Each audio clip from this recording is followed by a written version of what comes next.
From Connecticut's news leader, this is NBC Connecticut Today at 11. Now, many people will talk about life as a journey of sorts, and then there's a new book called The Journey Home, which traces one man's spiritual journey from the suburbs of Chicago to the hallowed halls of palaces in India. Joining us right now is the author, Radhanath Swami, to talk about the book. It's great to see you, and thanks for being here. I'm so grateful to be with you, Brad. Thank you. One of the things that I find particularly interesting about you, and we'll talk about your work and what the journey has been for you, but let's talk a lot about the literal journey for you. You grew up outside of Chicago. So how did you get from that world into the world that you found yourself in, and what motivated you to make that journey? I was a teenager in the turbulent times of the 1960s, and I had many questions. I was really looking for meaning and fulfillment in life. The Civil Rights Movement, the Vietnam War. I saw so much division and hatred in the name of one loving God. And I was really looking for a purpose in my life, deeper than just making money and getting a position in society. I felt unless I really understood inside of myself who I was and what my purpose was, life would be shallow. So it put me on a journey where I hitchhiked from London to the Himalayas in India, and I had no money.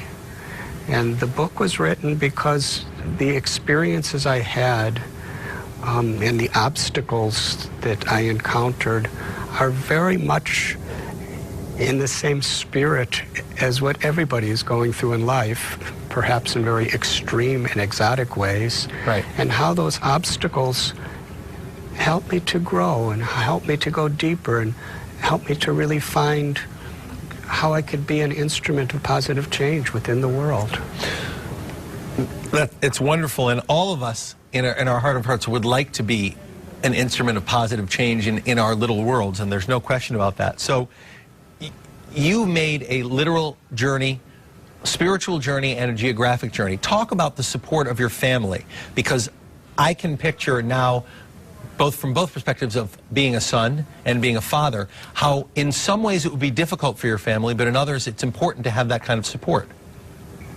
I left my home when I was 19, that was in 1970, and I told my parents I would be gone for a summer vacation between college semesters.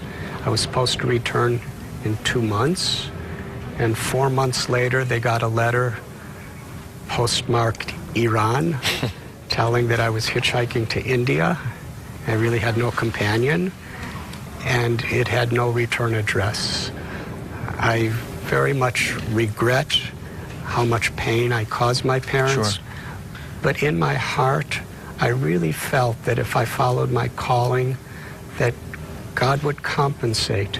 And he did. My parents are so proud and so grateful for what I'm doing in the world today. It's wonderful. I look forward to looking through the book and reading more of the book, and it's wonderful to have you here and share your experiences, and hopefully everyone will be able to get something out of the book that really speaks to them. Thank you so much, Swami, for being here. Thank you.